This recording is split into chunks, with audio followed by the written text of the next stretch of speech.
Dear Vyacheslav Viktorovich, dear colleagues, deputies of the State Duma, I am sincerely glad for this regular opportunity to speak before you within the framework of the Government Hour. At the Russian Ministry of Foreign Affairs, we attach great importance to constructive dialogue with legislators because you represent our entire multinational people. Constantly maintain contact with voters and receive first-hand information about the concerns of our people and how they feel about what we are doing in the international arena. Last December, we met with your colleagues from the Federation Council. Yesterday, we held an extensive exchange of opinions, together with the heads of party factions and relevant committees of the State Duma, with the participation of Chairman Vyacheslav Viktorovich Volodin. Following yesterday's conversation, I hope I will not be refuted. We, in general, confirmed our unity and fundamental support for the foreign policy course defined by President Putin. We outlined the priority steps of our interaction, including on issues of further development of parliamentary diplomacy and the harmonization of the diplomacy of the executive branch, presidential power, and parliamentary power. Such a coupling of efforts is certainly very much in demand in modern conditions. Russia, in a difficult competitive struggle, defends its legitimate rights in the emerging multipolar world order. We often have to do this despite the unwillingness of the Western minority to curb its excessive ambitions and conduct affairs respectfully with everyone who is ready to work on the platform of sovereign equality and other principles of international law. Such countries are the majority. They are our reliable, promising partners. But the West has still not rid itself of the mania of its colonial and, I am not afraid of this word, slave-owning greatness. The dramatic events of the beginning of this year, including the armed invasion of the United States into Venezuela, the escalation of American pressure on Cuba, attempts to destabilize the situation in Iran, the crisis around Greenland, you have all seen this and heard about it, confirmed our assessment that the world has entered an era of rapid and profound changes. Some experts even say an era of upheavals. Well, one thing is obvious. This is not some momentary passing phenomenon, but a new stage of world development, perhaps even an era. This stage may last for long, long years or even decades. The essence of this stage is, in principle, clear to us. And we know that it is also clear to all our political forces. The main trend toward the establishment of a more just and stable multipolar system will be accompanied by a struggle of the old former leaders. They are concentrated, as I have already said, in the West. So it's a struggle of the old leaders with the new centers of development gaining strength, which represent the global majority. And this struggle is gaining momentum and affects practically all geographical zones. If we look at the situation through this prism, it becomes clear why, for example, such a former colonial power as France is trying to overthrow national-oriented governments it dislikes in the countries of the Sahelo-Saharan zone and other regions of the African continent.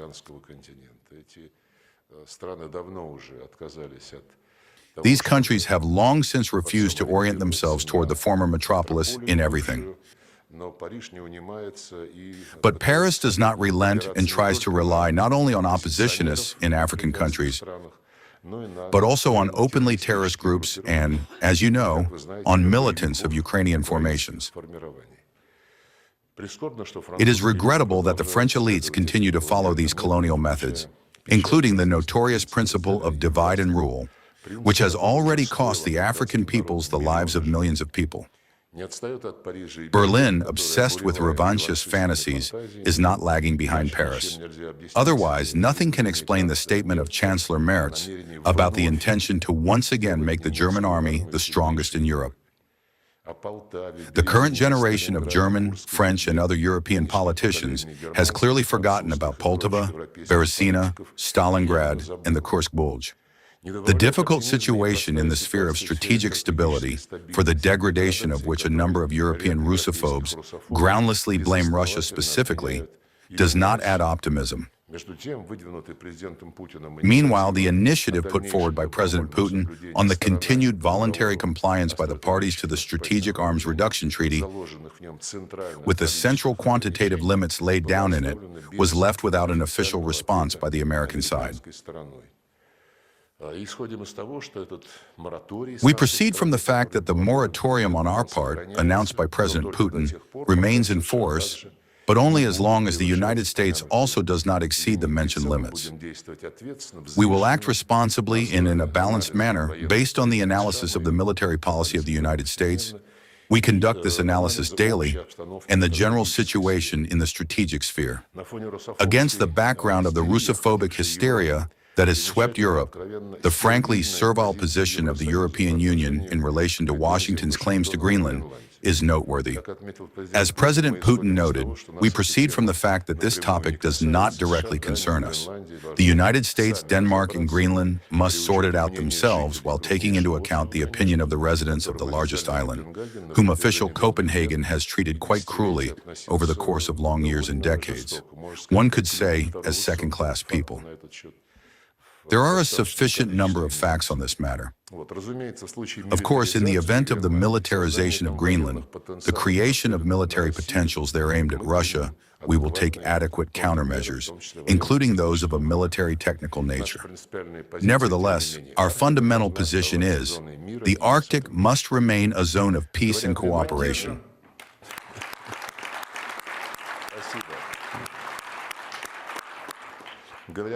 Speaking of Greenland, one cannot ignore the fact that, as in many other cases, the zealots for peace and order, based on Western rules, apply frankly double standards. The right of Greenlanders to self-determination is recognized, while the right of the peoples of Crimea, Donbass, and Novorossiya to determine their fate in unity with Russia continues to be denied. We categorically disagree with such a perverted, frankly biased logic. We will defend truth and right in all contacts with international partners. We will provide politico-diplomatic assistance in achieving all the goals. We believe we will provide politico-diplomatic assistance in achieving all the goals and objectives of the special military operation. We constantly emphasize that a sustainable settlement of the crisis, which was provoked by the collective West in Ukraine, is impossible without eradicating its root causes. Such an approach, as you know, was also recognized by the Trump administration.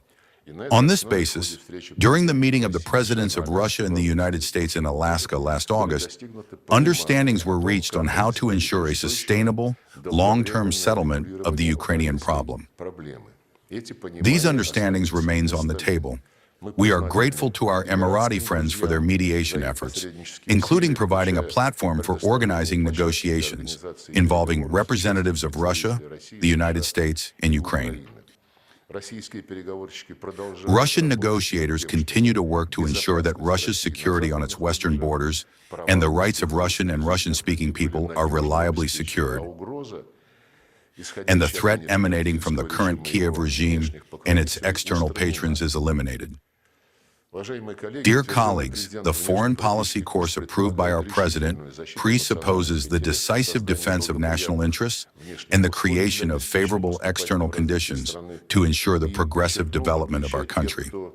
I will emphasize, unlike those who, in the words of Vladimir Vladimirovich, by right of the strong consider it permissible to dictate their will, lecture on how to live, and give orders. Unlike them, we do not threaten anyone, nor do we impose our point of view on anyone. Quite the opposite, our diplomacy quite deliberately promotes an honest, equal, and mutually beneficial partnership with everyone who is ready to interact with us on these same principles. An example of such cooperation is, undoubtedly, the partnership-based friendly relations with the People's Republic of China, our great eastern neighbor. Last year, as you know, our leaders, President Putin and Chairman Xi Jinping, exchanged visits that were timed to coincide with the celebrations in commemoration of the victory in the Great Patriotic War and World War II. The exemplary nature of the Russian-Chinese comprehensive partnership and strategic interaction was recorded during the very recent contact of our leaders, which took place on February 4th in a video conferencing format. The head of the Russian state gratefully accepted the invitation to pay an official visit to China in the first half of 2026. We will prepare for it actively and, I hope, productively. In literally a few days, the entire Chinese people will celebrate the arrival of the new year according to the lunar calendar. It remains to wish our friends that in the coming year of the horse, the red horse, the successes of the Chinese nation on the path to prosperity may multiply. The development of our ties with the People's Republic of China exerts a stabilizing influence on the entire system of international relations and, at the same time, plays a crucial role in solving the strategic task of forming a belt of good neighborliness along Russia's borders. To this end, we also assist in the implementation of the flagship initiatives of President Putin, aimed at building an architecture of equal and indivisible security and broad practical cooperation on the Eurasian continent. This, among other things, presupposes the harmonious coupling of existing integration projects, the development of horizontal interaction through multilateral structures, and the creation of a comprehensive system of security guarantees for all countries of the Eurasian continent. Our concept also includes those countries of the European Union and NATO that will renounce hostile policies and recognize that there is no alternative to the practical application of the principle of indivisibility of security, which was repeatedly proclaimed in its time at the Organization for Security and Cooperation in Europe, but was never observed by the collective West. A significant contribution to the creation of the Eurasian architecture is made by the treaties that have entered into force on security guarantees with Belarus, on a comprehensive strategic partnership with the Democratic People's Republic of Korea, and with the Islamic Republic of Iran. From this rostrum, I would like once again to express our deep gratitude to our Korean friends for the allied assistance they provided in the liberation of the Kursk region from Ukrainian militants. The strengthening of national security and the maintenance of general regional stability are facilitated by relations of strategic partnership and alliance with our immediate neighbors, countries of the near abroad, as we say, with the states of the CYS and the CSTO. We will work on improving these relations. Russia's chairmanship of the CSTO this year provides a good opportunity. Among our priorities, which were announced by our president, are the deepening of foreign policy coordination of the CSTO member states, the promotion of joint initiatives, and the expansion of the organization's contacts with international partners. Active diplomacy, including at the highest level, characterizes our ties with many other powers of Eurasia. In particular, a substantial package of joint documents was signed within the framework of the state visit of President Putin to India last December, which enriched the Russian-Indian relations of especially privileged strategic partnership.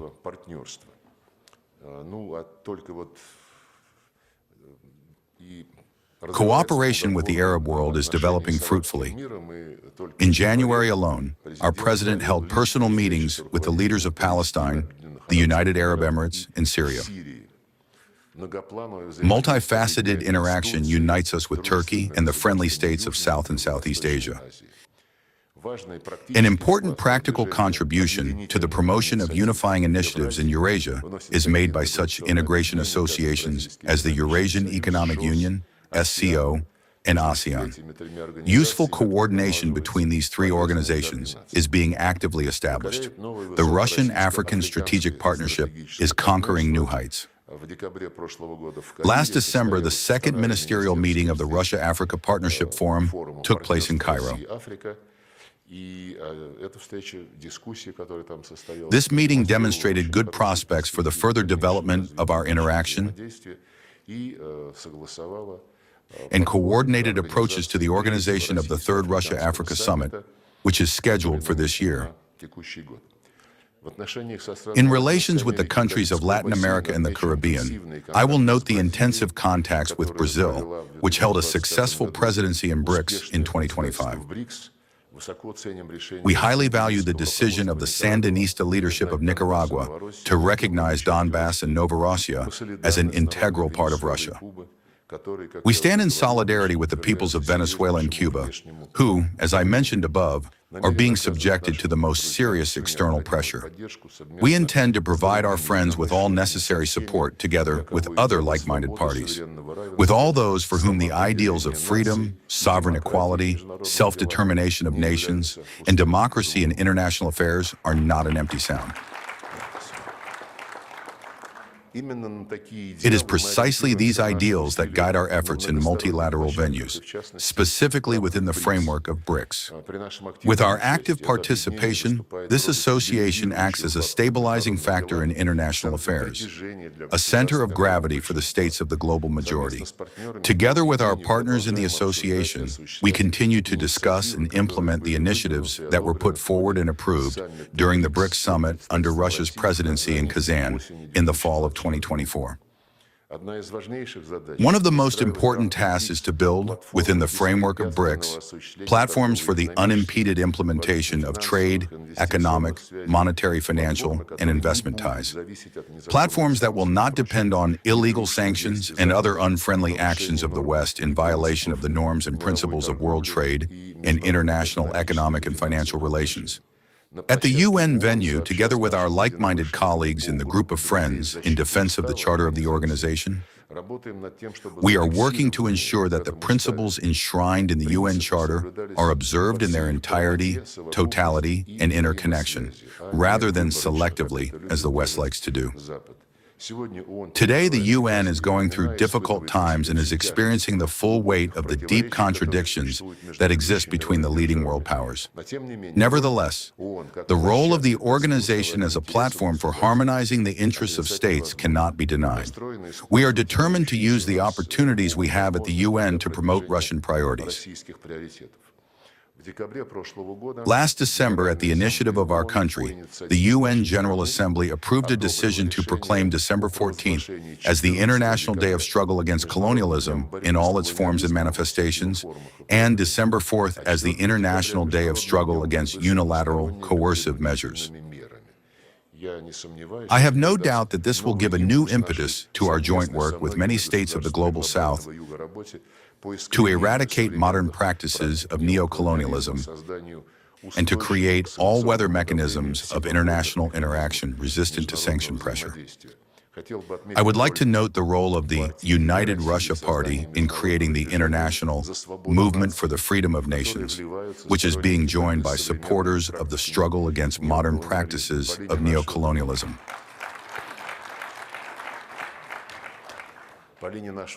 Through our ministry, we provide active assistance in promoting this initiative, which is, in essence, acquiring a global scope. The struggle against manifestations of electoral neocolonialism is becoming an important dimension of it. We support the efforts of United Russia and other parliamentary parties in this direction, taking into account the relevance of the topic of ensuring objective and impartial observation of elections in friendly countries. This year, a major domestic political event lies ahead, as you know perfectly well, the elections of deputies to the State Duma. The Russian Ministry of Foreign Affairs will do everything necessary, as was the case in the previous campaign, for the precise conduct of voting at polling stations in our foreign missions. Of course, we will provide assistance in ensuring honest international observation during the elections within Russia, including in Crimea, Sevastopol, the Donetsk and Luhansk People's Republics, and the Zaporozhye and Kherson regions. We are ready, as always, for close interaction with the leading political forces, the Deputy Corps, and the Central Election Commission. Returning to the subject of the UN, I specifically note the adoption in last December of the traditional Russian resolution of the UN General Assembly, on combating the glorification of Nazism. We continue to defend historical truth and fight against attempts to revise the internationally recognized outcomes of the Second World War. This year marks the 80-year anniversary of the conclusion of the Nuremberg Tribunal. At it, history delivered a verdict on the war criminals of the Third Reich and their henchmen. We will strive to ensure that the crimes of the Nazis and their accomplices against the citizens of the Soviet Union, and they have no statute of limitations, are recognized by the international community precisely as a genocide of the Soviet people. A special significance in this work belongs to the corresponding federal law, which establishes April 19th as the Day of Remembrance for the victims of this genocide. I would like to once again sincerely thank you, colleagues, for the attention that the State Duma devotes to this topic. In the context of countering various challenges and threats, I cannot fail to mention the signing of the UN Convention Against Cybercrime at the meeting in Hanoi last October. This first universal international treaty in the field of international information security was developed at the initiative of our country. We are interested in reaching similar agreements with partners in the sphere of regulating artificial intelligence, to which great attention is currently being paid both in our country, the President has spoken about this repeatedly, and in other leading states of the world. Traditionally, we devote great attention to cultural humanitarian diplomacy, in the broad sense of this term. We are working on strengthening the positions of the Russian language. The activities of the International Organization for the Russian Language, created at the initiative of the President of Kazakhstan, Kassym-Jomart Tokayev, and supported by the members of the CIS, are intended to facilitate its popularization. Soon it will begin to function fully. Last year, at the initiative of our country, the practice of holding the International Song Contest, Intervision, was resumed. We will support this and other initiatives aimed at developing contacts between people and the mutual enrichment of cultures, protection of the legitimate rights of Russian citizens and compatriots abroad, as well as the further consolidation of the multinational and multi-confessional Russian world, remains invariably in the foreground. Under our constant oversight is the implementation of the decree of the President of the Russian Federation on providing humanitarian support to persons who share traditional Russian spiritual and moral values. And of course, here a special role belongs to our co-working with the Russian Orthodox Church and interaction with other traditional confessions of Russia. Dear colleagues, in conclusion, I would like to note once again, our foreign policy course, which is not conditioned by electoral cycles and personal preferences, will continue to bear a predictable, long-term character. Threats, blackmail, and pressure, no matter whom they emanate from, will not influence it. The tasks set by the President for the Ministry of Foreign Affairs are truly large-scale. We will continue to do everything for their successful fulfillment. The guarantee of success is the high trust placed in us by society. In your person, dear colleagues, I would like to thank the entire Deputy Corps for their comradely support and interaction across many directions of our foreign policy.